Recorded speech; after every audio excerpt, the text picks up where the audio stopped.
Wanted to thank everyone for coming in as we see everyone rush the gates and come into our exciting seminar on FHA, VA loans, all the exciting things. And this is a very timely Marcus Hour.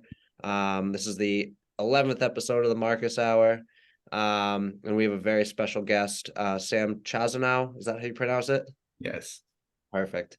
That's usually one of the harder parts, getting started when I have to pronounce names, but got it there, so we're good. Now we got to get into the easy stuff, the lending, the new loan requirements, and special changes that have occurred just this past week as it relates to Fannie Mae and Freddie Mac, and condo lending.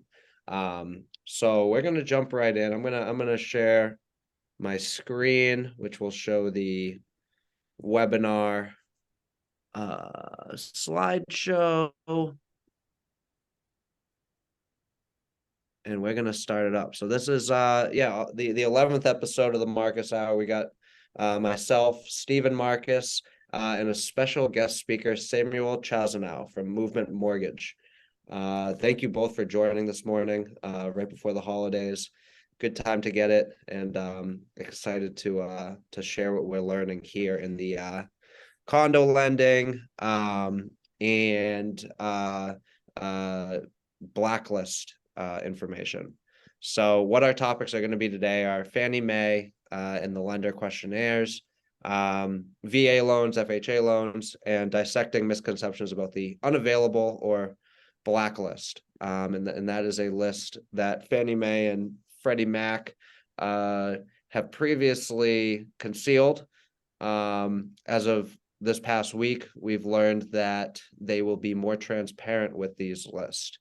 And this relates to being on a list for several reasons, or why condos can be on a list for several reasons, which include structural integrity inspections that are needed, critical repairs needed.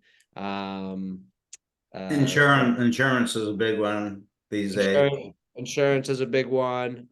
Even short-term rentals or transient properties are a big one. I believe commercial space, if there's commercial space on the property, that's a big one.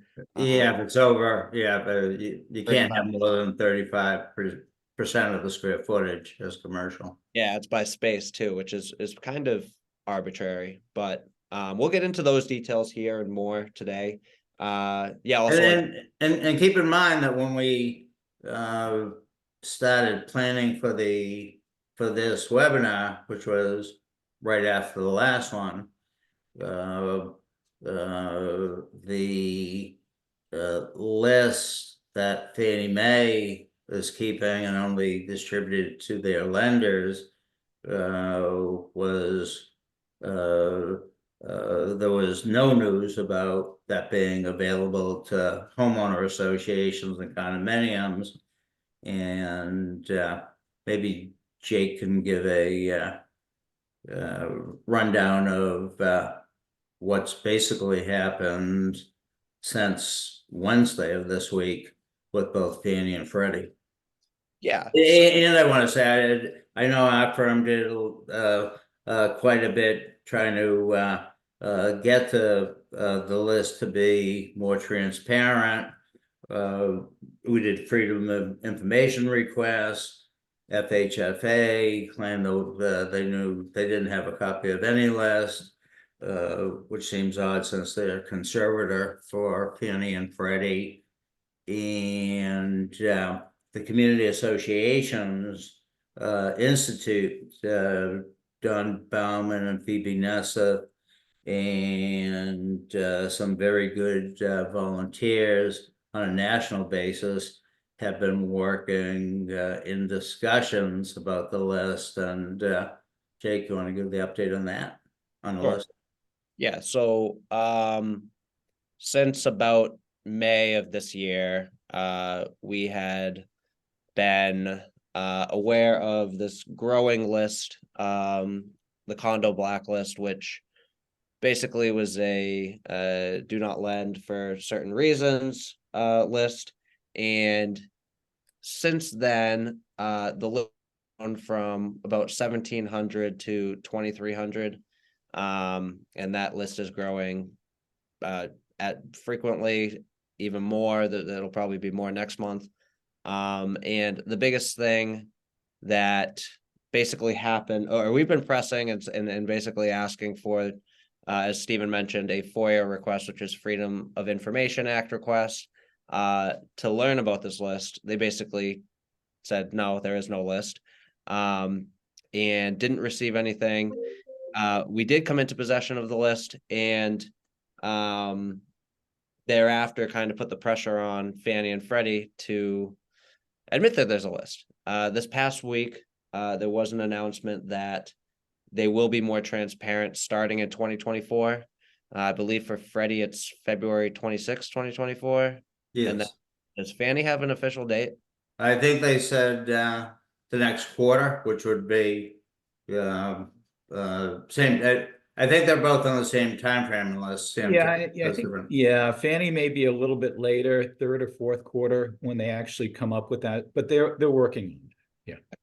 Okay. Yeah, and this is a big win for condos and the little guy, essentially, as now condos aren't left in the dark anymore. It's going to be more informative. It's not just going to be released to the public, from my understanding. More so, it is going to be available as it's asked. Is that correct?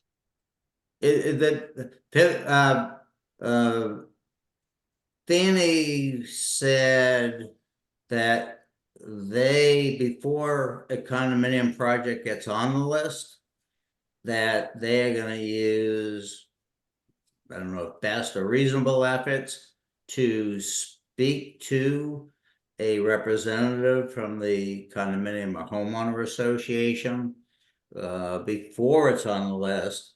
And then there's going to be an interactive process where you can, the association can discuss the issues with Fannie and Freddie, and there's going to be an appeals process. Now, we don't know exactly what that's going to look like because they only made the announcement on Wednesday, so 2 days ago, and December 13th. And let's take Freddie's February 26th date. They have a lot of work to do in terms of coming out with the details of the process, but it will be out there to the people who need to know about it, and that should make it somewhat easier for associations and for lenders,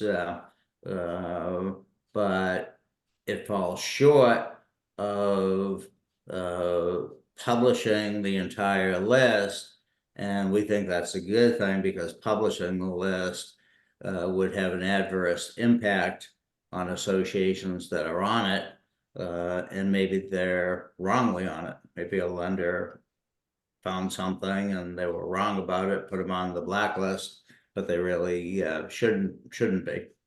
And not to mention, it's just embarrassing. And not, we don't want this to be a smear campaign against condominiums, or it can be embarrassing. I mean, sometimes you're on the list for reasons that are, I guess, hidden or more something that you didn't realize you had to do as volunteer board members. It can be you have a fiduciary duty, but sometimes you may not, you're not expected to be an engineer, you're not expected to be a lawyer, you're not expected to be an insurance agent.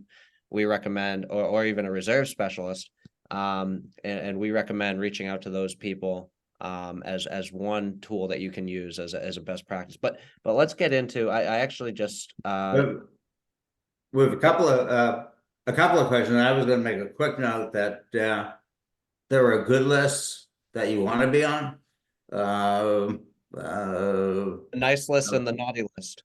Yeah, so on the good list, I of course am listed every year as one of the top 100 fancy dressers in Boston area. A bad list would be the blacklist, saying you can't get any loans.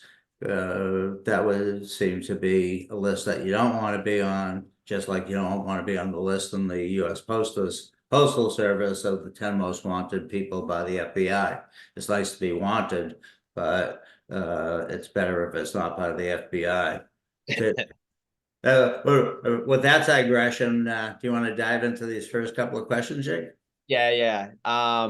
Before I get into the questions, I did want to note that as a very general thing that we have been doing, and I posted to the chat a link, and this is a resource to the Fannie Mae blacklist, basically information guide. And what we've been doing with this is a good way for you to type in your condo association, and basically write if you're a unit owner, write if you're a board member, property manager, what have you.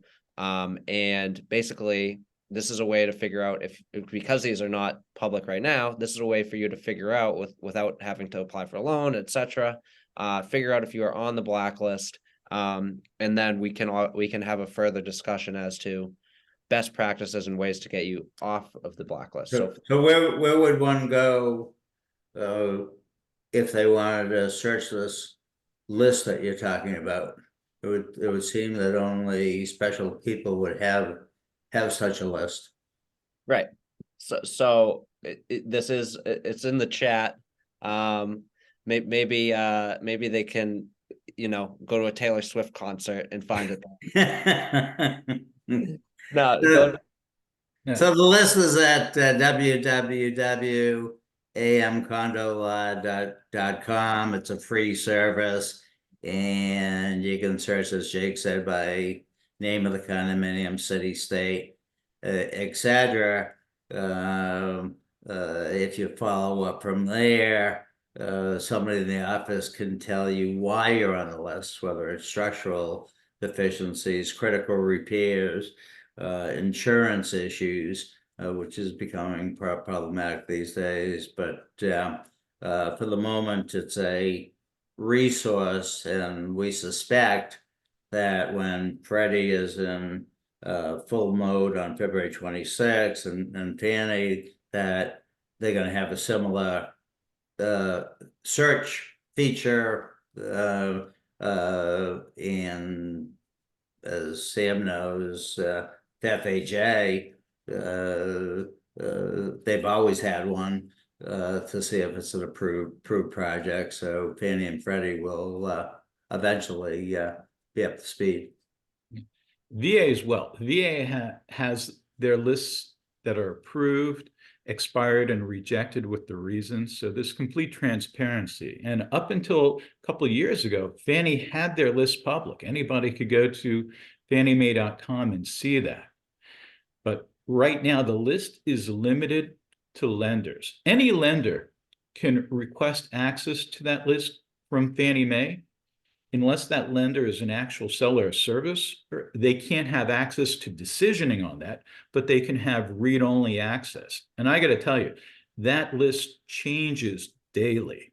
So if we're involved with the loan, it may be in the system. And by the way, just to put it out there, only a small percentage of the condominium projects in the country are even in Fannie Mae's database. There's only a small percentage. There's a lot that are not out there that lenders have to do their own repping and warranting on. But for the ones that are on there that are unavailable, any lender can see that and the reason why. And we see Fannie Mae changing statuses literally at the drop of a hat. Lenders that have access to their CPM list that can make decisionings are under due diligence to notify Fannie if they find something during their project review that would impact their decision. And I could be working on a loan on Monday, and by Tuesday of next week, I can see that Fannie Mae made it unavailable because of an insurance issue or deductibility issue. So they quickly can turn on that So their approval does not survive the loan process. We also see Fannie Mae adding projects to their approved list just to find out that they don't completely review all aspects. We had a project that was reviewed by Fannie last week, but it turns out when the insurance policy came in, it had actual cash value, which nullified it. So the project came on and came off the list within a 7-day time frame. So the information that's out there is still works in progress and still needs due diligence. And for the backdrop of this list, Shake talked about it going from 1,700 to 2,300, and on November 28th, it was up to a little bit over 2,400. But if you go back 5 years or so, the list probably had 300 names. If that, the key trigger to the change was on June 24th, 2021, as everybody knows. The Champlain Tower South condominium tower in Surfside, Florida, pancaked, killing 98 people. And at the time, inspections weren't required by the county until the 40-year milepost, and they were just before that milepost. So these temporary requirements on structural repairs, etc., came up, and then, as we expected, as time went on, the temporary have become permanent requirements, and in the July announcement for the September 18th changes, critical repairs has been added to the list, which to me is unfortunate because they give examples such as water leaks, which could end up with mold. But you could have a hot water heater that goes, and you may not know for quite a while as to whether it has resulted in a serious mold issue or whether it was dried out and properly remedied before. So there are some tough things that people in doing what Sam's doing have to look at fairly closely these days. And I suppose it's good for consumers. Yeah, So, one of the most important things too is, as of the new changes, if a lender cannot determine whether or not there are critical repairs, then we have to make the project unavailable. I mean, so you're guilty until proven innocent. That's one of the new changes that went into effect in September. I don't think anybody will disagree. If you have a project that has true structural issues, have failed structural integrity inspections, there's problems and lending shouldn't occur. But if you can't determine because the information's not there or the HOA doesn't provide it, then it automatically has to go on that do not lend list. And I wanted to, so just as a, and that's a good point, and I do want to just, we're almost 20 minutes in, and I just want to introduce Sam. We haven't gotten past Sam's bio, which is impressive. You may be wondering who this guy is who's talking in the market side. He is a very special guest. We're happy to have him today. Certified mortgage broker, which is one of the highest designations you can get as a mortgage banker. And he is an expert in the field of condominium financing. And what I wanted to get to, it's a good segue. This list has been around, or there's condos on this list that have been on the list since I believe 2005 or so. Movement Mortgage, the firm that Sam is at, has been around since 2008. As you may recall, 2008 was its own crisis with lending, and Movement Mortgage worked on a specialized service and a unique service to condos, to the mortgage industry, And Sam has been at the forefront of that. We're very happy to have him. He has over 35 years experience. He's a published author, and the book is Condominium Financing Fundamentals. And this is the 2023 edition. Be sure to pick it up, order it. Maybe it could be a nice stocking stuffer this Christmas.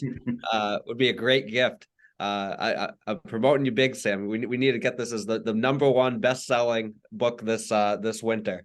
So we're happy to have you. And one thing I do want to note, you need to, with this list, with the information that's out there, it's hard as a volunteer board member to just be able to know checklist, check off everything you need. It's important to come to the experts, go to the experts, get the right people in place who are more able to assess your situation. It is case by case. It's not a one size fits all type of situation where, oh, you have this issue, we can get you off with this. You need to go to the attorneys, the financing specialists, insurance agents, engineers, reserve specialists. I think in Florida, starting on January 1st, 2025, if you are a building of 3 stories or higher, and this is in light of Surfside, Senate Bill 4D has come out, and basically you're going to have to align with certain structural integrity requirements, as well as reserve studies and reserve account requirements. That is a pretty stringent basically requirement that has come into legislation, and there's some pushback, but I think it's mostly right, especially with Florida that has, I believe, 800 plus, so a third or more of the list. Obviously, we do represent in New England as well. Basically, one of the things you could say is, let's say the reserve requirements, there's nothing that is being pushed imminently, but it's something to be aware of, and it's probably a best practice to follow what Florida's doing by kind of aligning with these structural integrity requirements, reserve requirements, and you kind of go down the list and do basically a health test on your financial health, structural integrity health. But yeah, there's so many people out there. There's a lot of resources. We just encourage to Can use. you move the slide? If nothing else, just to move the slide. Can I? Been like looking at Sam. Yeah, it was fun for a while, but yeah, he's one of the 10 best dressed men in Florida. So we're in a unique club. I want to touch upon the lender questionnaires because it's in the title, and nobody has we haven't talked about it yet. We have on past webinars, but a couple of things you have to know about this Form 1076. Fannie and Freddie, well, it's a Fannie and Freddie generated sample form. It's not required by Fannie and Freddie. They require that the lender do its due diligence and see if the association meets the criteria. Associations should not be answering yes or no on some of the questions in the lender questionnaire, such as structural integrity issues, critical repair issues, unless they have the expertise to do it, which most don't. So unless you know that there's a structural issue, you shouldn't answer no, there are no structural repairs. And we have associations, because that's who we represent, and we have them answer that the lender should do its own, hire somebody to do its own inspection and determine if it's satisfied with the condition of the property. Now, the lender can also get 12 months of meeting minutes, which is definitely going to talk about if there are any major repairs, special assessments planned, big projects planned. So I just want to make sure that associations are not do not feel that they're obligated to answer those questions yes or no. Some of them, the managers and boards are really not in a position to know. On one of the questions was asked, somebody asked about owner occupancy in an established condominium. My understanding is that Fannie and Freddie will go to 0% owner occupied if the loan is to somebody who's gonna owner occupy. In other situations, I believe it's 50%. FHA, I believe, is at 50%. So depending on whether you're a new development or an established condominium, you would want to talk to somebody like Sam, so that if there was going to be a problem getting the loan because of owner occupancy, that he can guide you in the best way and maybe divert you to FHA or VA if those are better options. Well, let me weigh in on that. In terms of owner occupancy, you're absolutely right. For conventional financing, Fannie and Freddie, it doesn't matter how many investors you have in that project. As long as your buyer is owner occupied or a second home buyer, Fannie and Freddie will allow us to do loans in that project. Okay, so Fannie and Freddie want us to dilute the investor concentration, and that's important. VA, once the project's on the VA list, we never go back and get a new questionnaire. So we're not asking about investor concentration, occupancy, etc. FHA has actually reduced the owner occupancy percent on their what we call HRAP reviews done by HUD itself, down to 35%. So we can have a project with up to 65% investor and still get FHA financing done in that project to dilute the investor concentration. Okay, that's great, because that's my memory was it was 50% at one time, and it looks like FHA is moving in the right direction. And kind of a nice thing that federal government, you think of bureaucracies and red tape and all that, the fact that say lenders could move the needle so that FHA would go from 50% to 35% to get more in line with Fannie and Freddie are definitely good things. Well, that's because affordable inventory happens to be one of our biggest problems. The government agencies are working very hard on creating accessibility to credit, but inventory is an issue, and especially for first-time buyers, your low to moderate income buyers, condominiums are an important property type. So the agencies are working. Where we run into issues is when lenders put their own rules above and beyond the agency guidelines. We typically see lenders that will have an occupancy limit of no more than 50% investors. Some will even go no more than 25% investors. And those are lender-imposed rules. But as far as the actual true agency guidelines, Fannie and Freddie do not care.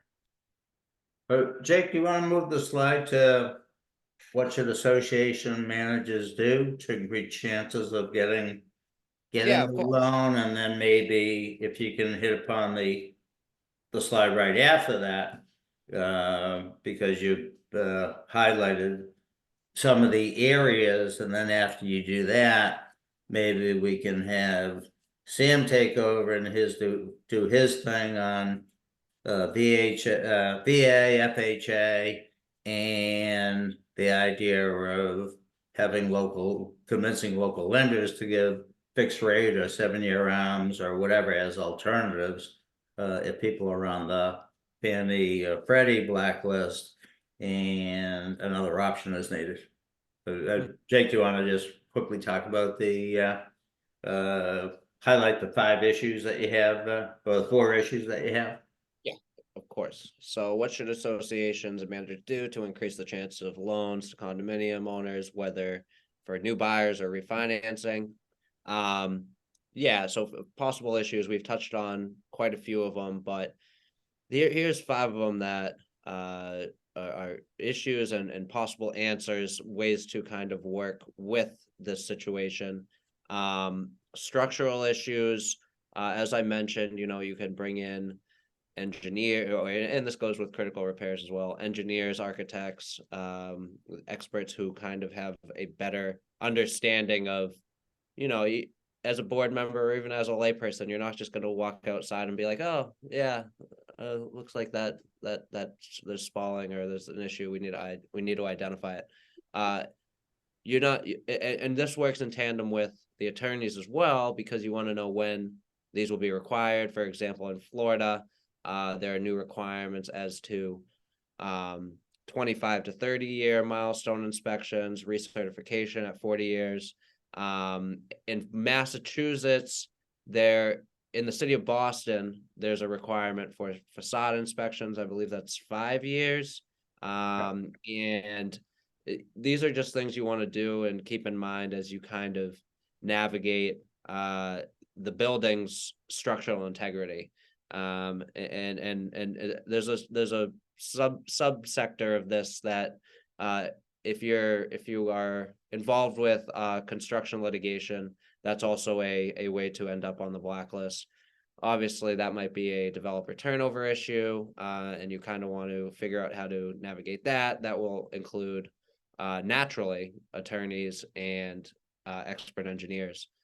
Insurance, I think the big thing here, you want to figure out how, if you're 100% covered, or you have the proper insurance in place. Insurance agents are a great way to kind of navigate this issue, figure out the best insurance. We have a book of insurance agents that can help in both Florida and New England states. Can I add to that in case anybody hasn't noticed, because you haven't had an insurance renewal at your condominium, the insurance for condominiums is in what I am calling crisis mode. In Florida, it's a huge mess. The insurer of last resort, the state fair plan in most states, but Citizens Insurance in Florida, they're the lender of first resort, and a lot of carriers have left the state. Carriers are also canceling directors and officers liability insurance. And to give you the worst case I've heard so far, we're doing some work in Montana, in Big Sky and Yellowstone, really and truly, but not with John Dutton. And the worst case we have is a condominium, very high end, but in 2020 the premiums were $56,000 a year. In 2023 they're $673,000 a year. There are very rich people living there, so they're paying the $620,000 increase. But even to a rich person, they stay rich by not having increases of $620,000. So talk to your agents now about what to expect at renewal.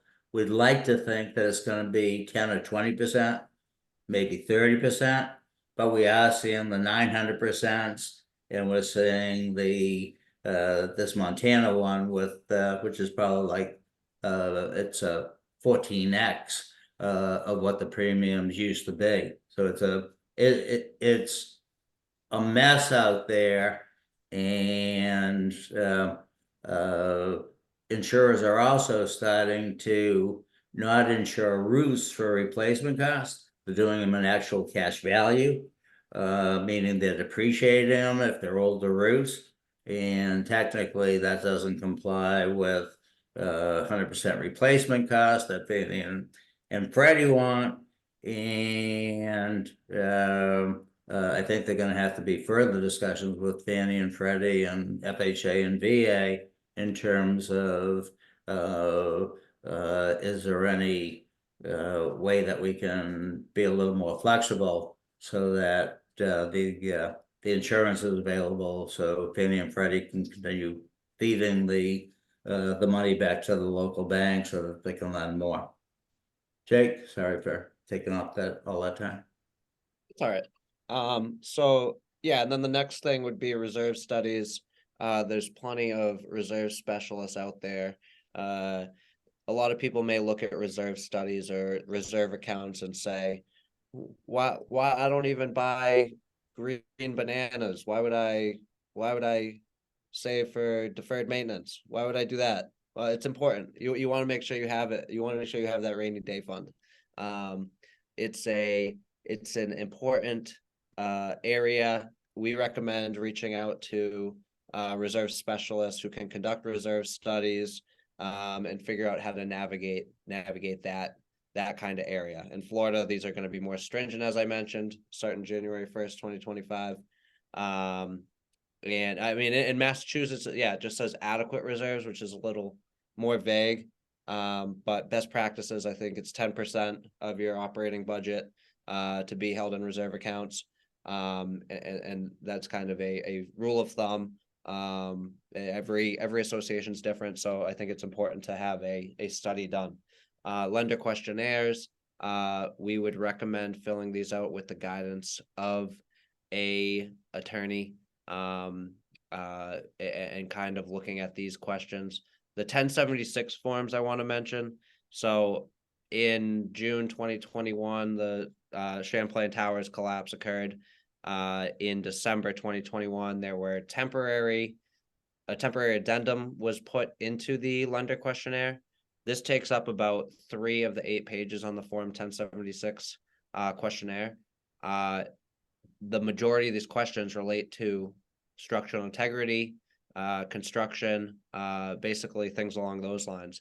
So it's a huge topic. The majority of the issues that you want to make sure are covered in light of Surfside are the structural integrity and safety of the health, safety, and welfare of the building.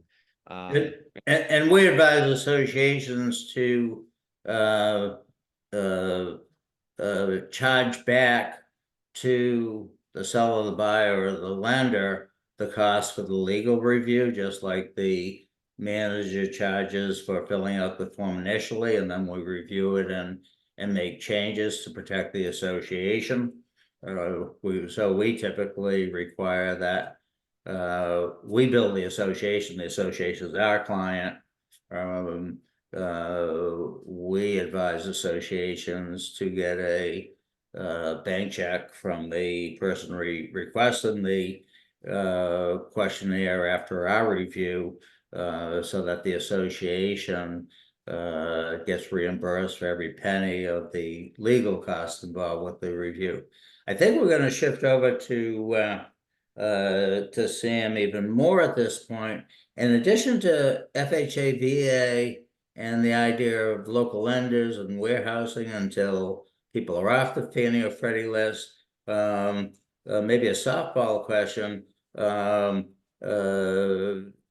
bio says a lot about Florida, but one of the things that I'd like you to address is if you're lending nationally. And then the second softball question is going to be, would it be in the best interest of a condominium association to have a preferred lender who understands their, let's say, 1,000-unit condominium, who's gotten loans in it?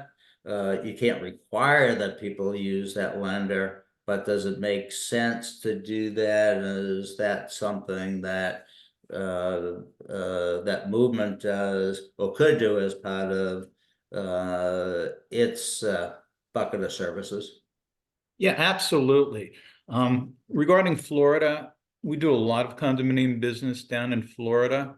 I spent many years down in Florida, and I'm actually on the Florida Realtors faculty, and I teach CE for Florida Realtors. But in terms of lending nationally, we are a national lender, and we work with HOAs. And I like meeting with HOAs. I like meeting with HOA's counsel. I think that's very important. And understanding what the lenders require. The 1076 that you mentioned, the form that Fannie and Freddie agreed upon, that was from 2001 after Champlain Towers. It's now 2023, and a lot of the rules have changed. So a lot of the data that we need as a lender has changed. And that questionnaire has not been updated. So what I would recommend is that attorneys that represent HOAs work hand in hand with lenders so they can create the data form that lenders need based upon the current guidelines and guiding them accordingly without coming to conclusions. And one of the biggest ones is right now, we're not asking, are there any structural issues? All we want to know is, are there any structural reports completed in the last 3 years? And if so, please provide those to us. We're not asking for conclusions, just give us the data. And then we will make the reviews at that point. And by working with lenders that underwrite to pure agency guidelines, and let me explain what that means. You've got Fannie Mae and Freddie Mac. Some lenders will take the approach that they'll blend both agencies' guidelines and go with the more restrictive of the two. And each agency has their own nuances. Some lenders will take agency guidelines as a base and then create their own guidelines on top of that, which are much more restrictive, but they do that for risk management purposes. And in those cases, they can deny a borrower looking to purchase a unit in a condo, stating that it's not warrantable, when in reality, it may meet Fannie and Freddie's guidelines. But nobody really knows that because their guidelines are public, but their lists are not public. So you have a borrower that spent a lot of time and money, a seller that took their unit off the market during this marketing period and lost other opportunities, just to find out that that loan was denied by a lender that had more restrictive guidelines than the agencies. So to your point is, for an HOA to partner up with a lender that works directly with Fannie and Freddie, that follows each agency's guidelines and has no overlays, is a huge benefit. It's a better service for the borrowers, better service for the HOA, because we're aligned in that we want to not only maintain, but improve the value of the projects that they manage. And we want the borrowers to realize that at the time of purchase or refinance, based upon the accessibility of financing options.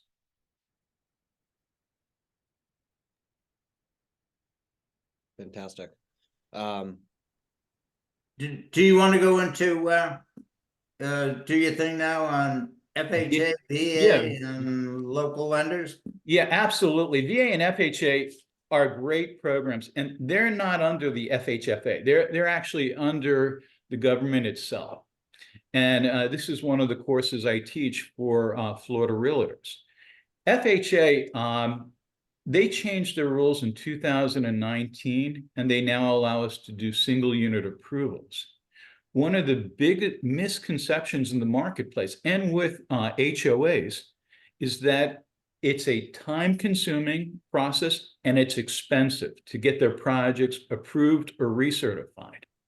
But the truth of the matter is, it's absolutely free. Neither VA or FHA charges for this service. As long as we have an association that wants to get their project approved, our team, and I have a special team within the condo department that will work with the attorney for the HOA to gather the docs. We'll do the initial review and the submission for that. And the process only takes about 4 to 6 weeks. In terms of mass, I think right now you have 3,200 expired FHA projects and 302 approved projects. So you have over 3,200 projects that previously met all the FHA guidelines, but hit their expiration term. And we look at that as a huge opportunity, something that HOAs can do to offer that type of financing if they desire it to their unit owners. And that may attract a larger pool of potential buyers.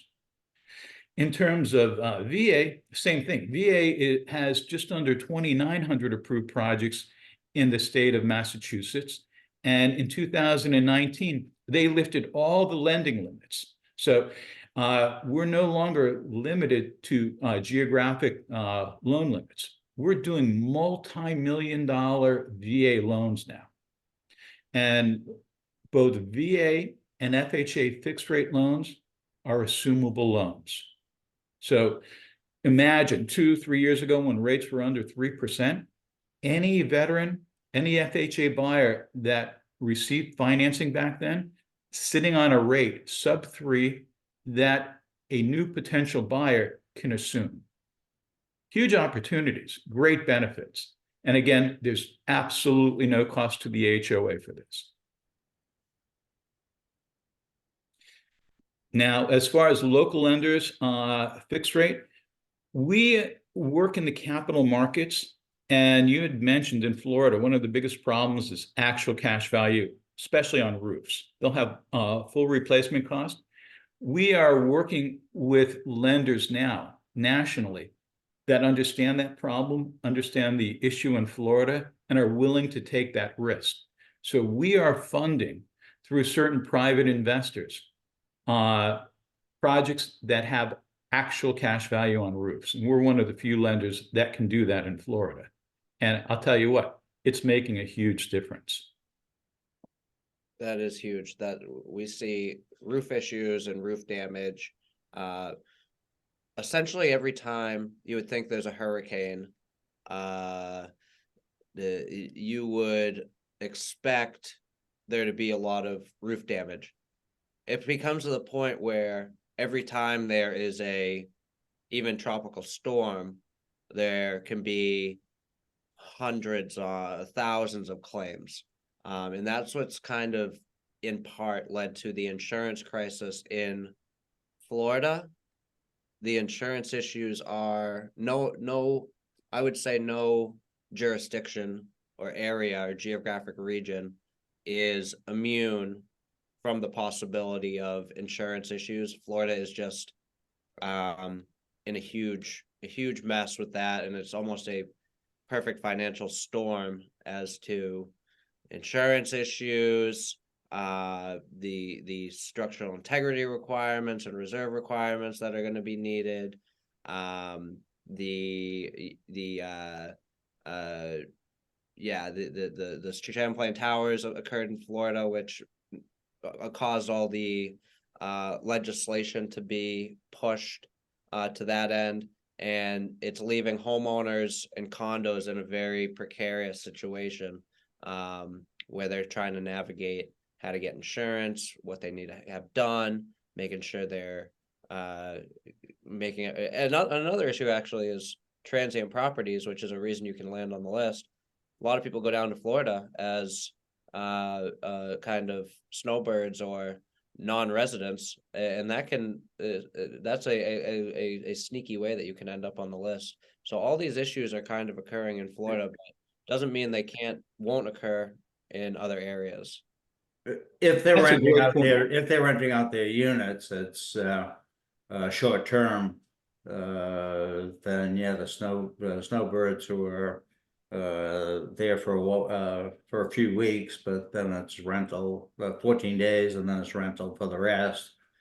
Short-term rentals could be issues, but just to drive home the point that it's not just Florida. I mentioned Montana earlier. When I started doing work in Montana, the first certificate of insurance I got from the national insurance agent at Risk Strategies, it stated on property limits, let's say it was $30 million. It then said excludes wildfire. And I called up my contact at Risk Strategies and said, how are you selling units? And my understanding is that they're 10 and 20 and $30 million units in Montana. And as he said, it's the funniest thing. I'll get a call after they receive the certificate of insurance saying it excludes basically fire in a wildfire country. And the question will be, oh, we can't do this loan unless you increase the fidelity insurance by $10,000, and they'll totally miss and not read that it excludes fire. And then if you go to California, I've learned that CAI California has a task force called the CAI Wildfire Task Force. But these are scary times when you're concerned that things such as fire can't be insured, and therefore the lending is going to be very difficult. And I'm not sure the answer. Maybe there are enough people out there that can pay cash, but that's not the reality. Sam was circling back to Sam on affordable housing. In my mind, condominiums still are in a large part the last bastion of affordable housing. And it's not $30 million units, it's the $300,000 units versus say 800,000 for a home. And we have to sustain that, but we're going to need the federal government grants lending to two associations for the $30 million of repairs that have accrued over the 30 years that they've deferred maintenance. And then on my filibuster here, my thought is that Fannie and Freddie will not take somebody off the unavailable list, take an association off the unavailable list until the repairs are completed. So let's say that you get a structural inspection, there's $10 million of repairs, you get a bank such as Bristol County Savings Bank, which will give 30-year loans, or South Shore Bank, which I believe will do the same. So you have the loans in place, the engineers come in, the attorneys review the contracts, everything's in place. It's going to take a year and a half for everything to be complete. Fannie and Freddie won't buy the loans during that period. At least currently they won't. To me, I think they should, and the argument can be made. But I would think that you go to a local lender, whether it be Bristol County Savings Bank or Bank of America, and say, here's what we have. We have the money in place. We have the contracts in place. We have the engineers saying that this is sufficient funds to do everything. Can you warehouse these loans? Can you hold on to them? And after the repairs are complete, you then can turn around and sell them to Fannie Mae. But as somebody reminded me the other day, with pain comes opportunity, and unfortunately there's great pain in the marketplace on the condominium issues we're talking about today. So I digress a lot. So Jake, you want to guess, you and Sam want to get us back on track? Yeah, Sam, do you want to discuss? HUD actually has funds that they give to local jurisdictions for rehabilitating properties. And it's important to note that HUD, FHA, and VA have not adopted these same critical repairs and structural item documentation requirements. So we're seeing a lot of loans that don't currently qualify under these new guidance for Fannie and Freddie that will still be eligible for VA and FHA. One important thing to note is construction defect lit, because that was something that was raised before.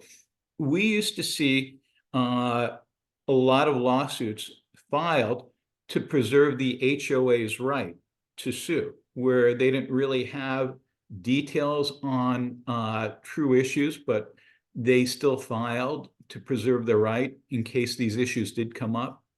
Both Fannie and Freddie are taking a hard line on this. So even though they settled the construction defect issues, anything that was alleged within the complaint, Fannie and Freddie now want to see proof that that work has been completed before they will allow financing in those projects. So that was a recent change that is now impacted. Prior to these new rules that went into effect, all we needed to show was that the litigation was settled. Now, if there was any alleged construction defect complaints, the agencies want to see proof that the critical repairs have actually been made.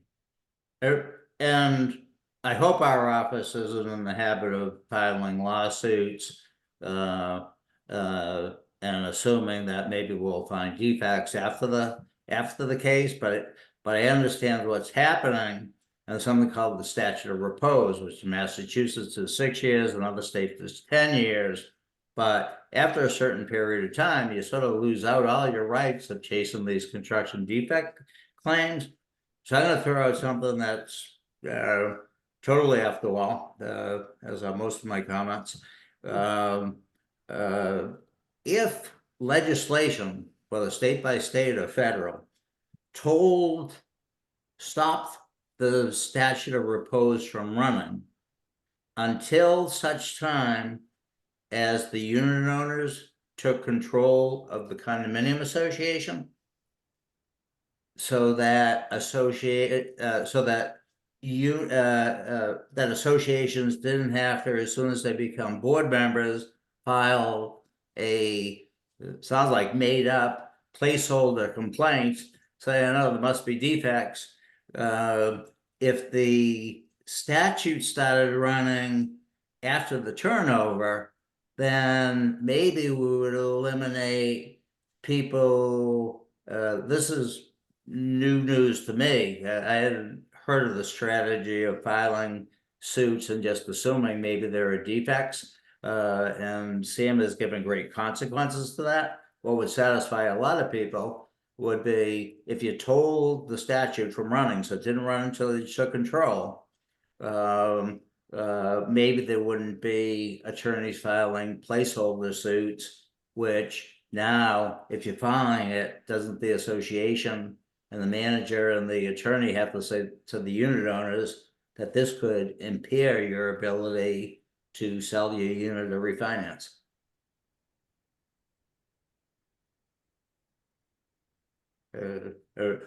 Or not, based on that reaction.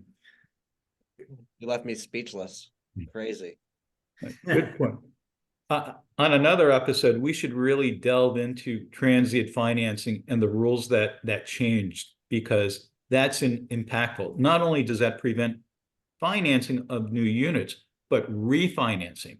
Anybody that has a mortgage in there and is now determined to be a transient in nature project is barred from getting refinancing through Fannie and Freddie. Major impacts. And that holds true to even properties that are eligible for waived reviews, such as 2 to 4 units and detached units. We now have to review for transit components for both Fannie and Freddie. So that's a whole topic, especially if you're in the resort areas like Florida, North Carolina, South Carolina, or even the Rockies. And interesting. Florida's the highest on the list at about 34%, as far as what comprises the list. South Carolina is third. California is second. California is about 10%. South Carolina is about 4%. So I found that interesting. I think it hits on what you mentioned, the tropic areas. Mm-hmm. Now I'm going to put Sam on the spot, but it's a question that is probably something they don't do currently. But my question is going to be, is it something they would consider? So I touched upon briefly these loans that a handful of lenders give in each state to condominium associations. It's based on a future, the future condominium phase, and it's secured by an Article 9 UCC filing filed with the Secretary of State. I mentioned that Bristol County Savings Bank and South Shore Bank do 25 and 30-year loans, and the dollar amounts are becoming more and more and more. Is this something that either movement or the lenders that movement works with would be willing to sit down with us to discuss how they work, or are you fine with what you're currently doing and not looking for a new idea? Well, we are always looking for new ideas, new opportunities. And we're actually owned by a foundation. So we do a lot of amazing work in terms of affordable housing and creating opportunities. We have special departments that work for certain ethnic communities, the Latino communities. So anything that we can do to help promote home ownership and work out issues, I'm sure our ops would be interested in discussing. So to that point, I would say prepare a synopsis of what you would be interested in and let me float it up to the powers to be. And I'm sure that's something Tess and I can get looked at for you. Yeah, and the two things I'll say is, one, I just thought of that question 3 minutes ago, so like most of my ideas, maybe it's crazy, but I think there's an opportunity there. Two, the deep hidden secret is, and my numbers could be wrong, but these loans have been given to associations without any real estate for the past 40 years. Started in California and moved east. To the best of my knowledge, in the 40 years, there have been 2 loans, both in Miami, both with the same developer, both of which every other lender in the United States said, well, we never would have given a loan based on the high investor ownership and that it was still developer controlled. But I think we can make a compelling case that the loans are good, but I have enough trouble keeping in tune with what I'm supposed to be doing for a business. So if you're willing, but I like dreaming and thinking, and it would be an invaluable service because what do you do if post Champlain Tower South, you get a $30 million structural inspection, and you can't assess the units up front for 200,000 to 300,000 each. So I love the idea that you're willing to discuss it. I wasn't looking for a firm written commitment. I won't need that until tomorrow. Yeah, just kidding. But again, HUD does have grants. Well, even if it's making the connections so that CAI can approach HUD, it's becoming a national problem because CAI now has a reserve study public policy that everybody should look at caionline.org in a maintenance booklet that they came out with this year. And as not only is Florida getting into reserve studies that now include structural inspections and may include facade inspections, but New Jersey is looking at it, and other states are looking at it, and some associations are just doing it because they're being told to do it. I think that people are going to find that there are substantial amounts that would be very difficult if condominiums are the last bastion of affordable housing for somebody to get a bill for $300,000 and pay it within the next 2 weeks to the association. So we'd love to keep that for further discussion. Sorry for throwing that at you, but it seemed like you're a pretty innovative company. So look forward to having those future discussions. Jake, we're 5 minutes past our time, so we did good. We're usually 10 minutes past.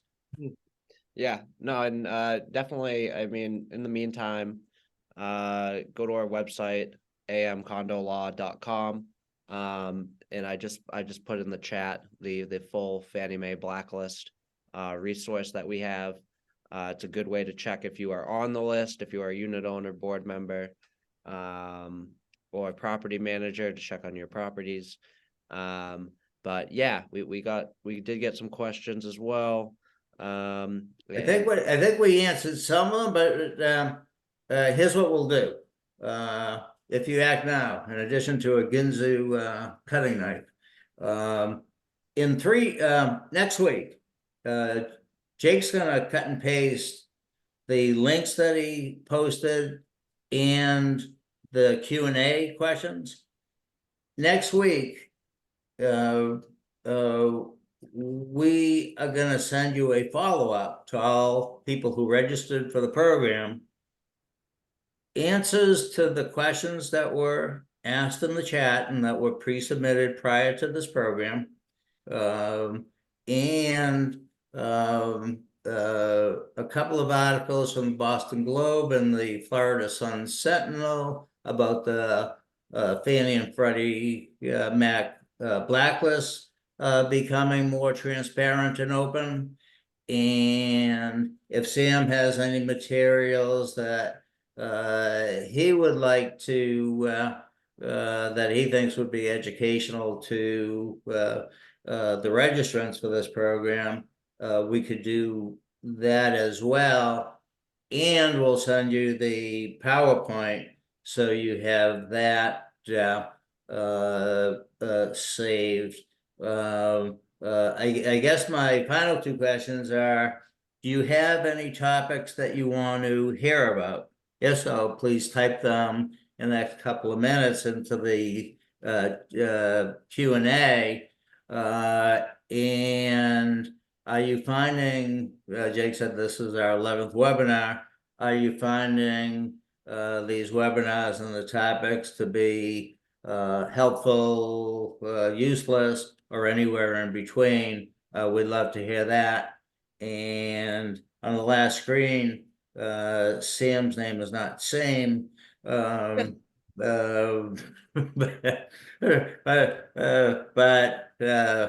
autocorrect thought it made more sense.